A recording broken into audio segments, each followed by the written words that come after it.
When we think of those days, we think of Gary, we think of you, Keith. So, as this news, and I'm sure you've had a chance, as we all knew, that things were not going well for Gary, had a lot of thoughts and time to think about this. But what went through your head?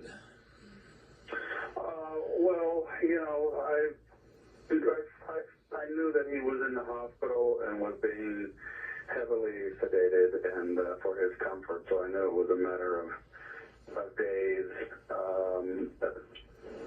before he was going to pass. But, you tend to kind of put the blinders on and kind of get in denial. But then when, you hear the news, it hit me hard, I must say, Mike, that I lost around 5 teammates over my career.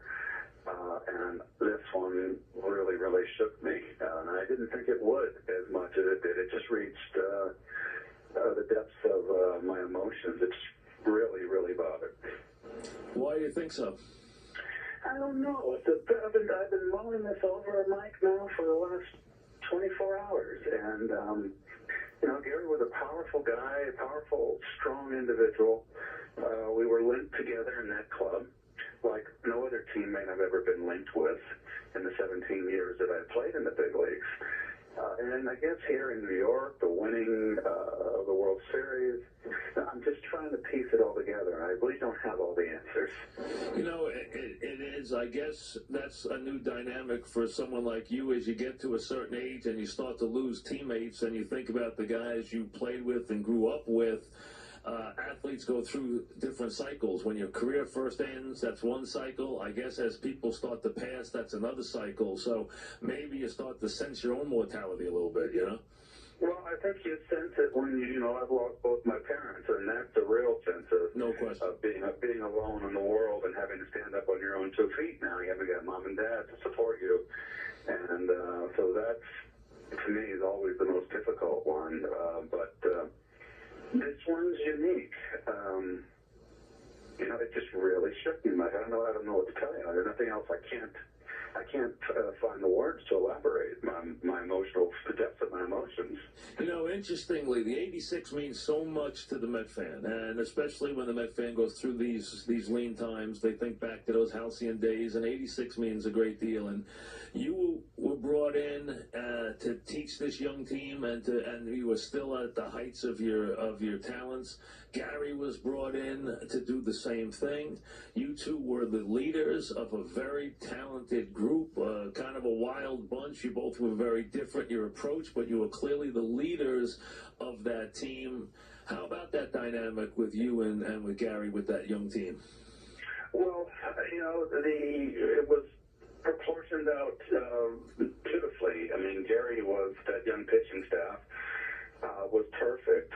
When we made the trade for him and I heard about it in the offseason, I was just ecstatic because I always felt he called the best game in the National League, the most aggressive game, and he caught all those great pitching staffs and great starting rotations up in Montreal.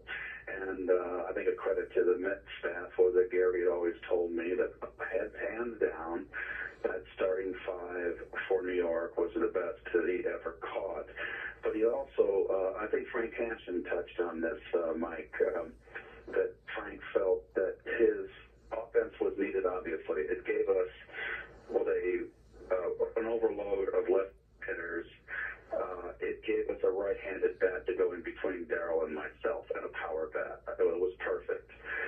But the way he handled the young bats, the young pitching staff, all that talent, he was the right guy for the job. He knew the hitters.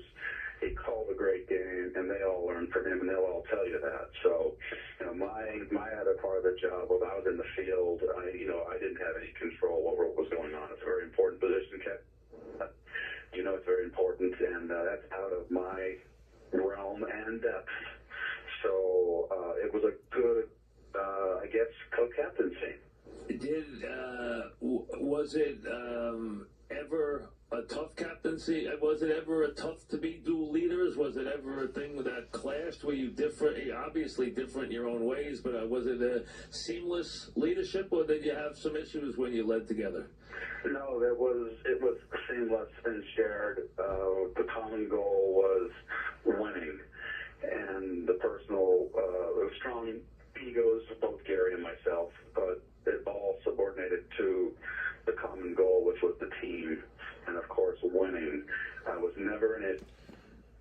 And fans, just an FYI, as we're here on Guardian of Chaos, the YouTube channel for Chaos Corner. Gary Carter, in this interview here with Keith and Mike, passed away at the age of only 57 from brain cancer.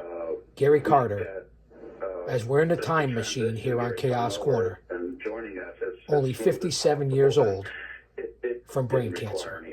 And Gary was a gamer, and his main focus was winning.